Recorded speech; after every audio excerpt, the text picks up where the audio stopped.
time, Lisa Young will take a roll call to see if we have a quorum is present. Thank you, Madam Chair. Members of the committee, when I call your name, please respond. Walter Bouchard. Here. Thank you. Vince Wolpert. Kelly McKenzie.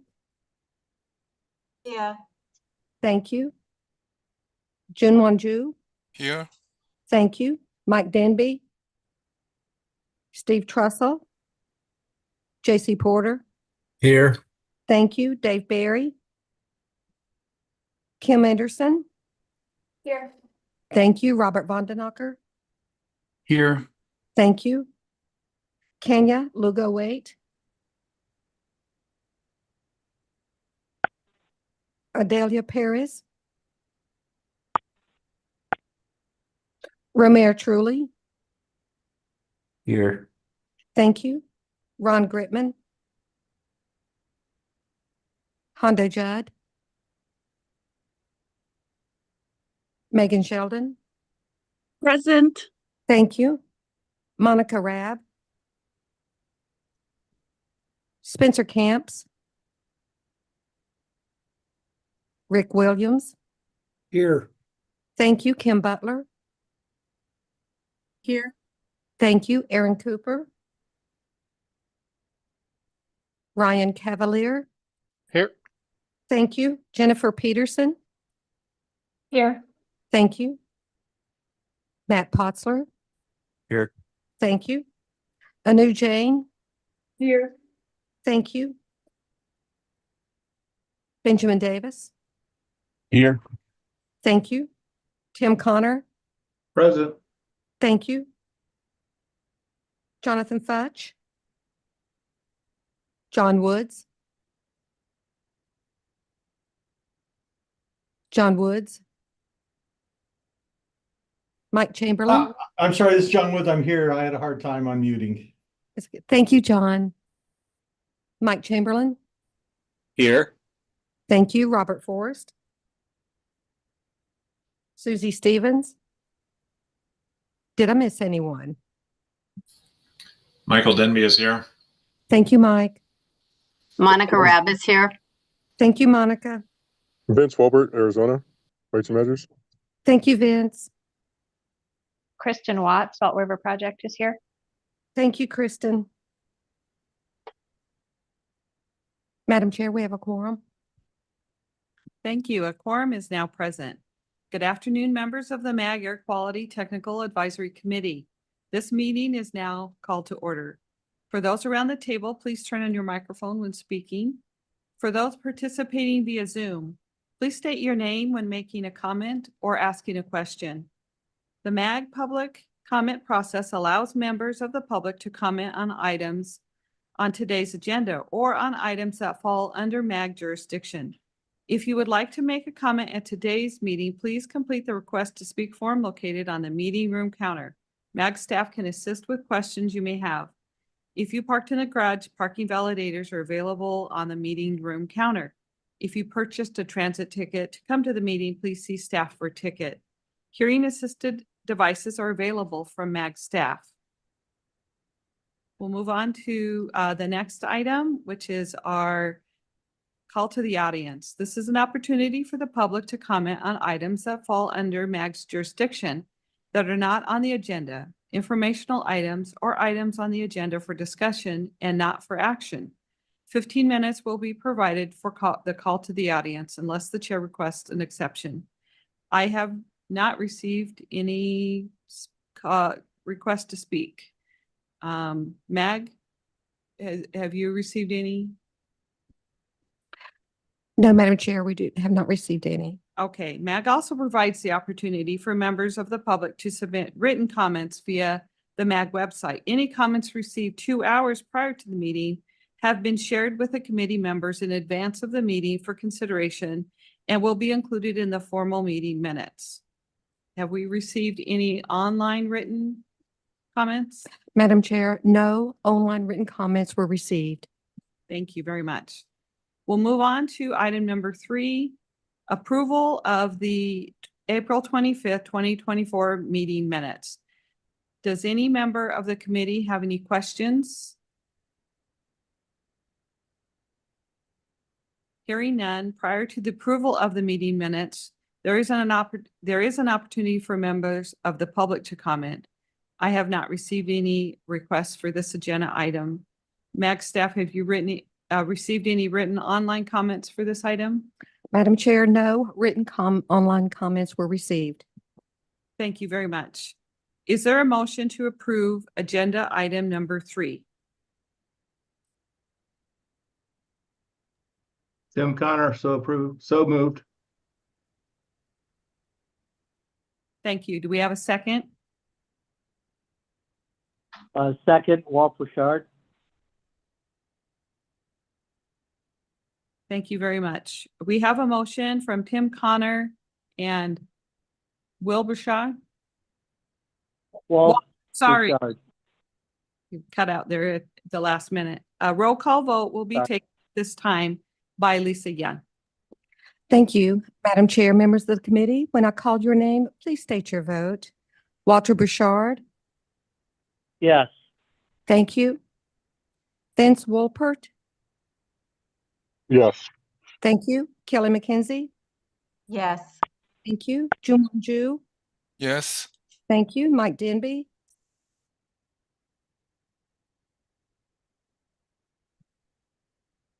J.C. Porter, Yes. thank you.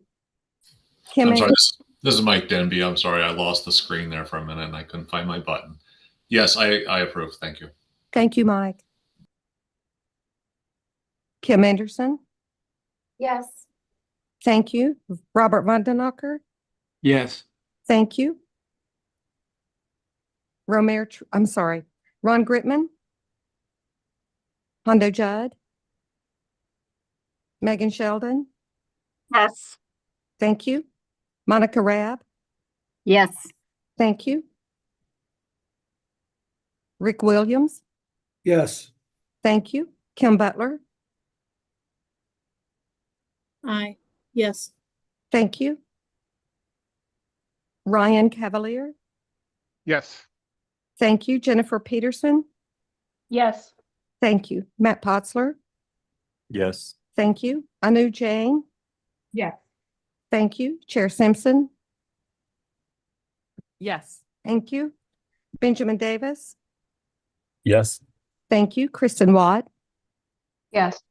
thank you. Tim Connor, Yes. thank you. John Woods, Yes. thank you. Mike Chamberlain, Yes. thank you. Madam Chair, we have a unanimous vote. Thank you. That motion passes. Move on to item number 4, which is the CMAC Annual Report.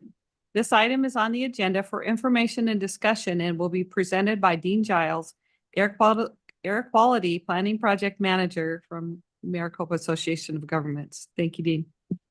Thank you, Madam Chair and members of the committee. We are pleased today to provide you with the Congestion Mitigation and Air Quality Improvement Program Annual Report. This is for the year ending September 30th, 2023. MAG completes the report to comply with Federal Highway Administration guidance that requires an annual report be prepared that specifies the projects that obligated in the prior federal fiscal year and the expected air quality benefits. The report was submitted to ADOT and to Federal Highway Administration, Arizona Division Office, earlier in February 2024. And we're bringing the report today to the Air Quality Technical Advisory Committee for information and discussion. Turning to the table, the 2023 CMAQ annual report contains 23 projects. Each project includes a description of the project, the cost information, as well as the estimated emission reductions for volatile organic compounds, carbon monoxide, nitrogen oxides, and PM10 in kilograms per day. So as most of you know, you typically bring projects that are being proposed for addition to the MAG tip to the committee for the CMAQ evaluation. And so this is the last step after the projects have obligated, and we're bringing this information with the estimated emission reductions back to you. That completes my presentation. I'd be happy to take any questions. Thank you, Dean. Do members have any questions or comments? We'll give you a minute if you need to find your mute button.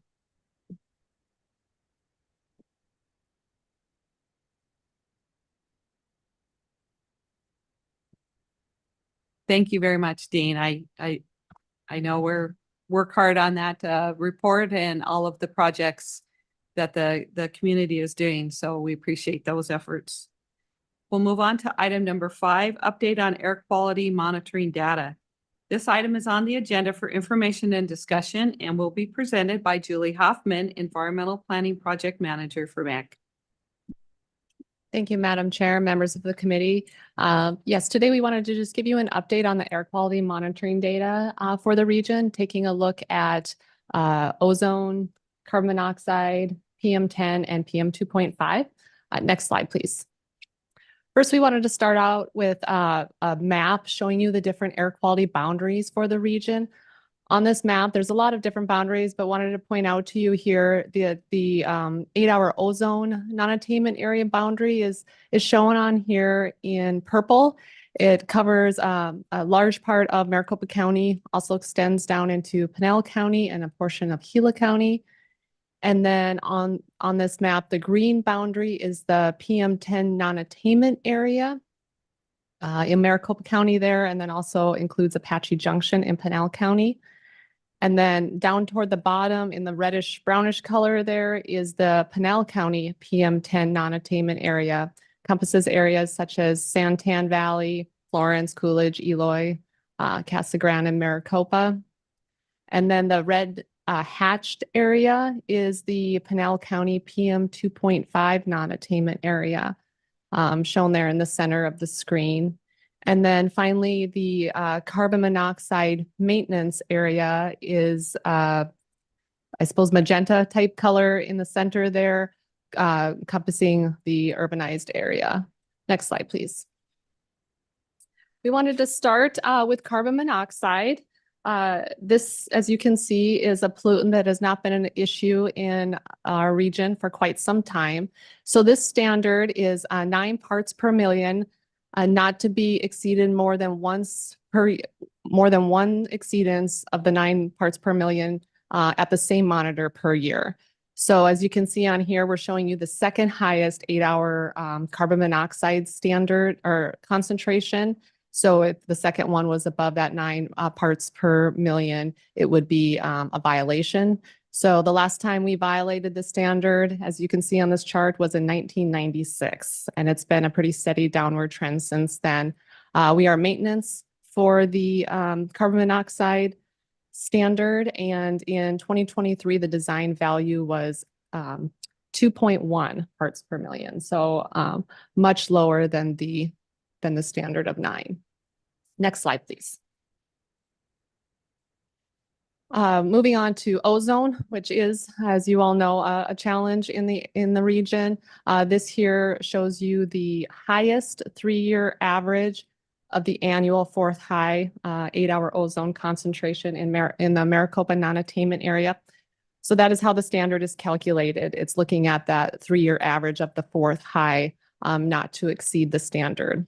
You can see here that the standard has, EPA has continued to tighten up that standard. In 1997, it was 0.08 parts per million, lowered in 2008 to 0.075. And then in 2015, it was lowered to 0.070 parts per million. We had a steady downward trend, or not steady, but an overall downward trend, I guess, for a while. And then in the last few years, we have seen an uptick, which we presented to you previously the last few years. This chart, though, I wanted to point out, does not include, or it includes all exceedances and all values. The exceptional events have not been removed. However, if we did remove the exceptional events for wildfires, we still would be above that 0.070 parts per million. The design value in 2023 is currently with all values, all exceedances in there at 80 parts per billion, so 10 above the current standard. Next slide, please. We also wanted to show you the number of monitors violating the 2015 8-hour ozone standard. As you can see here, it's most of them. It's not one or two. It's the majority of the monitors in the non-attainment area. In fact, in 2023, 22 of the 24 air quality monitors in the 8-hour ozone non-attainment area were violating. Next slide, please. Moving on to PM10, here you can see the number of 24-hour PM10 exceedance days in Maricopa County in the PM10 non-attainment area. The blue represents the standard exceedances, and then the red shows you the exceptional events. Again, this is exceedance days, so this is not representing violations. The standard for PM10 is no more than 3 exceedances of 150 micrograms per cubic meter over a 3-year period per monitor. You do see here that we have been seeing progress in reducing the number of exceedances PM10 in Maricopa County in the PM10 non-attainment area, and we are currently meeting this standard in Maricopa County. Next slide, please. Then moving on to the West Pinal County non-attainment area. This again is the 24-hour PM10 exceedance days. The gray represents standard exceedances, and then the yellow represents high wind dust events. And so here too, you can see there has been progress in reducing the number of exceedances. However, you can also see that historically, from 2016 here to 2023, the monitor that shows the most exceedances is that Hidden Valley monitor. Next slide, please. Now moving on to PM 2.5, starting with the 24-hour standard. So this is measured, the standard is 35 micrograms per cubic meter, and that is based on a 3-year average of the 24-hour 98th percentile. So here, this is Maricopa County. You can see for the 24-hour standard, we are meeting that in Maricopa County. The 2022 design value was 31 micrograms per cubic meter. Next slide, please. And then here is Pinal County, the Pinal County PM 2.5 non-attainment area. So Pinal County did get a clean data finding for PM 2.5, the 24-hour standard. You can see in 2019, they did meet that standard. And important to note here too, that the exceptional events have not been removed from this table. So that would likely be lower as well, but they are now meeting that standard. Next slide, please. And then finally, the annual PM 2.5 standard. As you've heard in recent presentations to this committee, that standard was lowered from 12 micrograms per cubic meter down to 9. So this is Maricopa County. We were meeting the 12, however, we are not meeting the new standard of 9 micrograms per cubic meter. In 2022, the design value is 10.5 micrograms per cubic meter. We actually have 3 monitors in Maricopa County that are currently not meeting this new standard. Next slide, please. And then finally, in Pinal County, the annual PM 2.5 information or data shows this is by monitor. So you can see here the Apache Junction and Casa Grande monitors are meeting the standard, the annual PM 2.5 standard. However, the Hidden Valley monitor is not.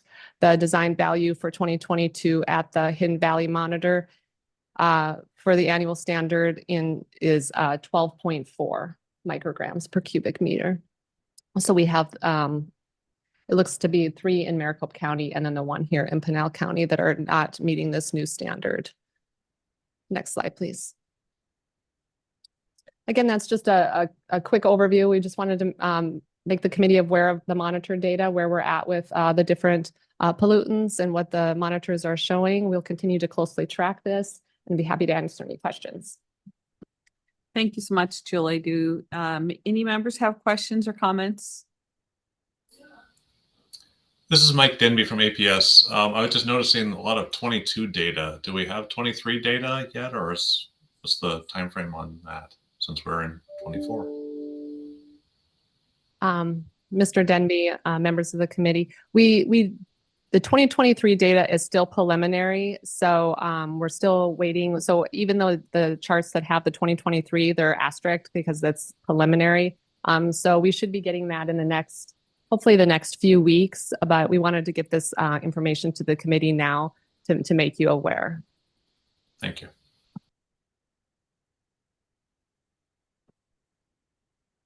Thank you very much. We'll move on to item number 6, update on PM10 exceedance prevention activities for the West Pinal County non-attainment area. And this item is on the agenda for information and discussion and will be presented by Matt Poppin, Environmental Director for MAG. Thank you, Madam Chair and members of the committee. Yeah, we really wanted to spend some time. We talked to the committee about this back in February, but we wanted to bring it through the committee again because we're really in a season where exceedances are more likely to occur. So we wanted to bring the committee up to speed with the activities that are occurring and efforts that we can do to continue to prevent exceedances of the PM10 standard in that West Pinal County non-attainment area. Next slide. So just one slide on the brief background. A new plan, a 2023 5% plan, was developed late last year and submitted to EPA by the Arizona Department of Environmental Quality in December. So that plan demonstrates attainment of the PM10 standard in West Pinal PM10 non-attainment area by December 31st, 2026. And that plan also demonstrated at least a 5% reduction in PM10 emissions until that attainment date. The plan contains extensive controls on all of the significant sources of PM10 that exist within the West Pinal non-attainment area. So in a lot of ways, if there was a control that was available, it has been implemented. So there isn't much more new to do, much more available to control, because we were required to scour the country to include the best controls that are possible, given where we are in the planning cycle. So a lot has been done down there. And right now, that's why we're shifting to prevention, because all the controls that feasibly can be done have largely been done and been put in place. Next slide. This is just an overview of the map of the PM10 non-attainment area. You can see it's located in the west portion of Pinal County. There is another PM10 area in the eastern portion of Pinal County, but those are related to different sources and are not related to each other. There's approximately, there are 8 PM10 monitors that are operating within that non-attainment area, and they have varying degrees of exceedance rates. As Julie showed in the prior presentation, the Hidden Valley monitor is really the monitor that is most likely to exceed, especially under low wind conditions.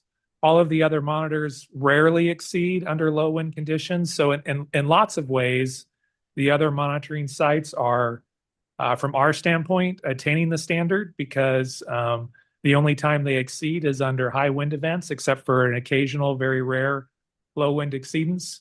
So really, it's the Hidden Valley monitor that still can exceed under low wind conditions the most frequently. Next slide.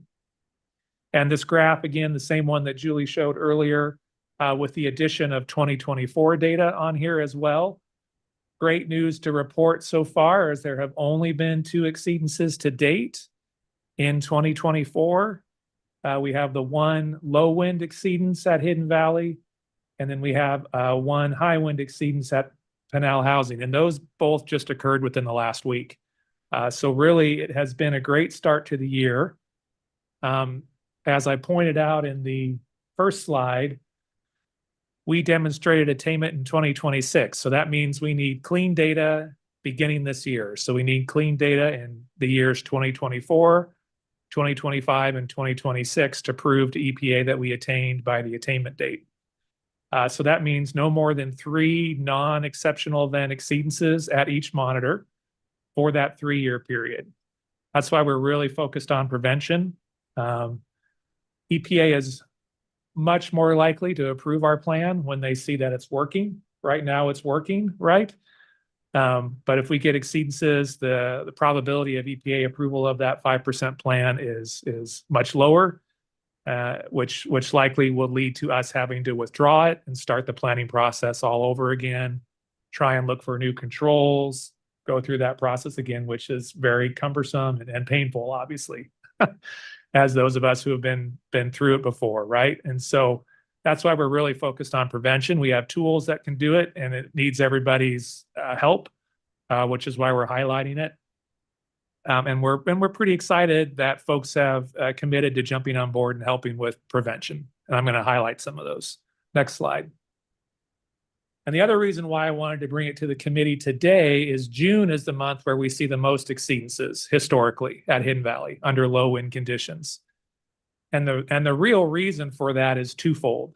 Probably the most primary reason for that is just simply weather.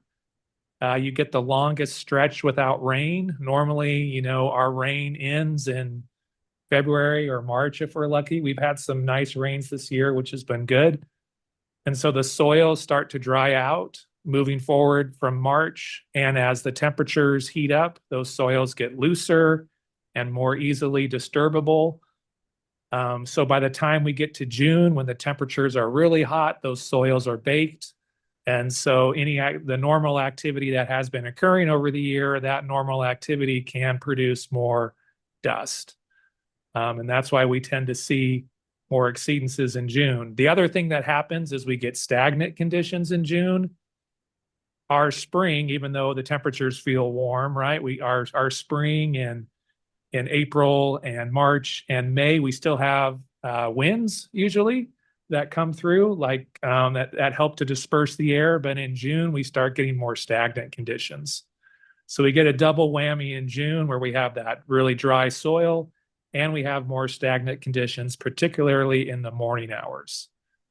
And so you can see this graph is from the air quality plan we submitted when we had to look at design days. So these are all exceedance days in June at Hidden Valley. And you can see a pretty regular pattern from about 4 a.m. through 8 a.m. is when PM10 concentrations spike. And again, that's due to very stagnant conditions. That's when agricultural activities start to occur. People start driving into work on unpaved roads.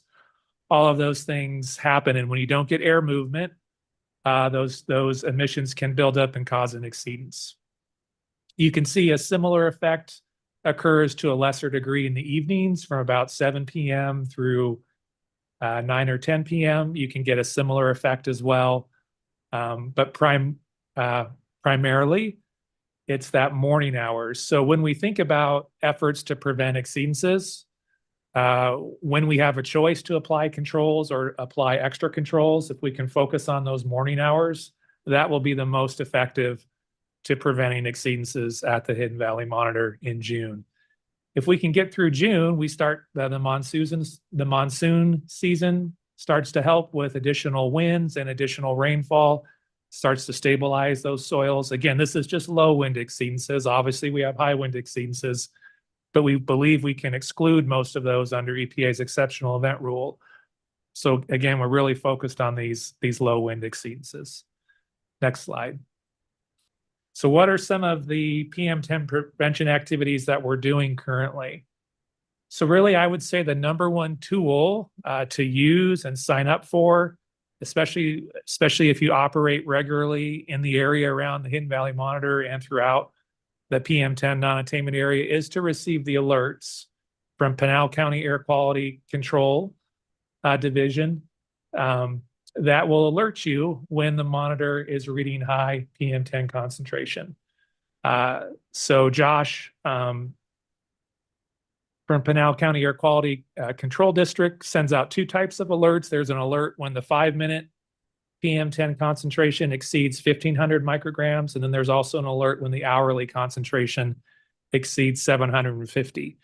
So that's a great tool to know, hey, something's going on. If I'm in the area, make sure that the controls are being applied and being used regularly, and take extra precautions if you get those alerts. The other thing that has been really helpful, we've been meeting monthly with our partners at ADEQ, Pinal County Air Quality Control District, and the agricultural community. We've been really thankful for their participation in these monthly meetings. That frequent communication can really bring out the strategies that are particular to each type of operation, whether it be agricultural or an unpaved road or unpaved parking lot, whatever it is. There's unique strategies that can work on those various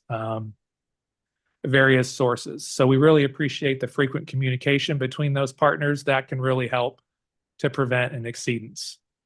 One thing unique that we're doing, and you can see this sign if you're driving currently on Highway 84 down in Pinal County, and it's kind of, the picture is a little bit off-centered, but we have a digital sign that's going to be operating all the way through July. As folks drive by that sign, it's a way to raise public awareness that they can do some things to help keep the dust down. So the sign kind of cycles through a message that says, keep dust down. And then the following message says, drive slow on unpaved roads and use controls at work. So that sign's going to be along Highway 84, which is a pretty heavily traveled section down there. And we're hopeful that the public sees that and thinks twice as they travel on unpaved roads as well. So we certainly encourage all types of ideas and thoughts when it comes to prevention activities. So if you're listening to this and you're like, hey, I have an idea that I think might be helpful, please let us know that, because we want to do our best. Again, the real goal is to show EPA our plan's working, and also just for public health and for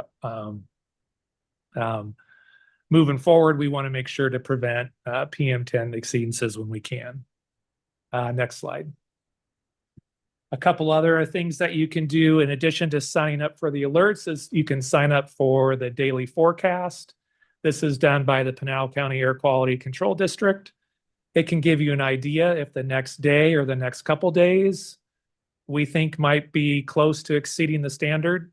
So that can help you plan your activities as well. If you see a day that's predicted to have really high PM10 concentrations, you can keep that in front of mind and know to be extra vigilant if possible. And you can sign up for that, or they're available. You don't have to sign up. You just go to the website, and then there's a little icon, and you can click on that daily forecast and read the conditions. Pinal County does a great job of explaining what's going to occur that day. And there's even a forecast specific to the Hidden Valley Monitor. So you can see conditions expected around that monitor, both for PM10 and PM2.5. Next slide. If you're really into the data and want to know what's going on, you can look at the hourly concentrations. This can be helpful to know, hey, I've had a couple hours that have been kind of high. I'm worried it might lead to an exceedance of the 24-hour standard. So again, this is on Pinal County's website. The link is there, and then you click on this item called Daily Parameter Report. And that pulls up the last 4 days. But if you go to the last page, you get the most current day. So I ran this report yesterday at about 8 a.m. and you can see it gave me values all the way through 7 a.m. What's great about this report, it has all the pollutants on there that Pinal County monitors: ozone, PM10 in the middle, PM2.5 on the bottom. And you can see it at all the monitors that they operate. So it's another really useful tool as you're planning your activities. And again, I mentioned those alerts.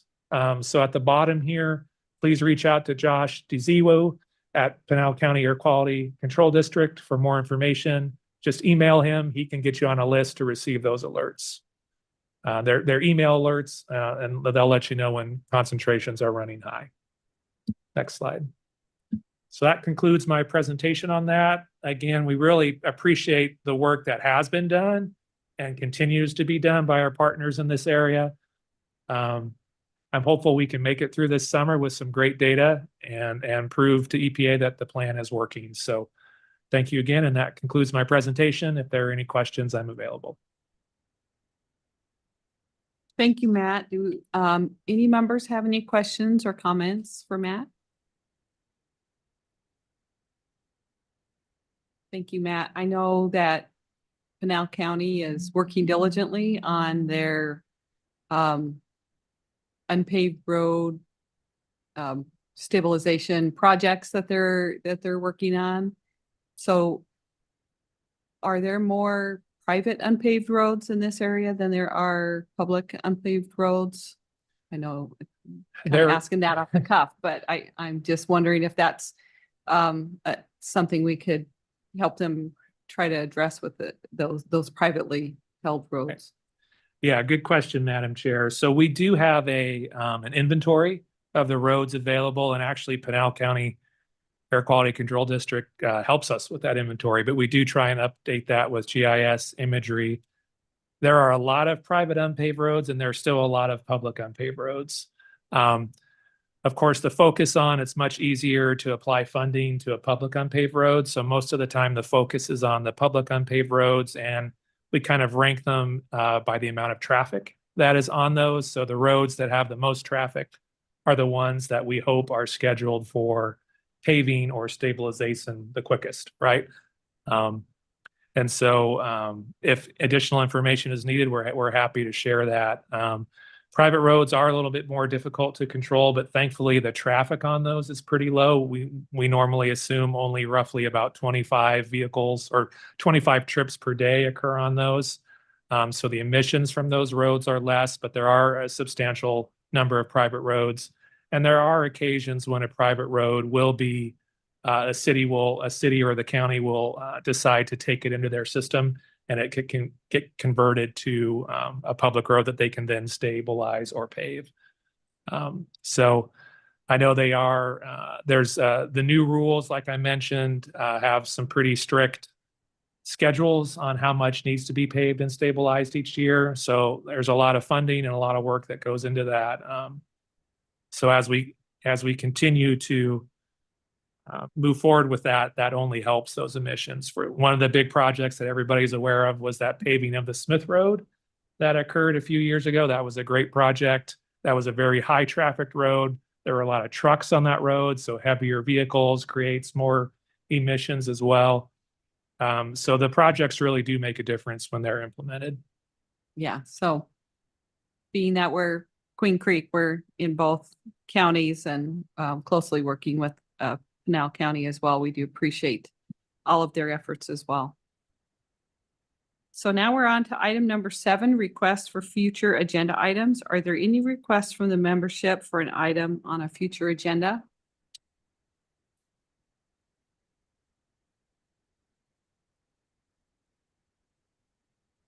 And again, if you think of something at a later point, you can just certainly email Mag and they can throw that on the next meeting. In fact, the next meeting of the Air Quality Technical Advisory Committee will be on Thursday, June 27th, 2024 at 1:30 p.m. So business is now concluded. Is there a motion to adjourn the meeting?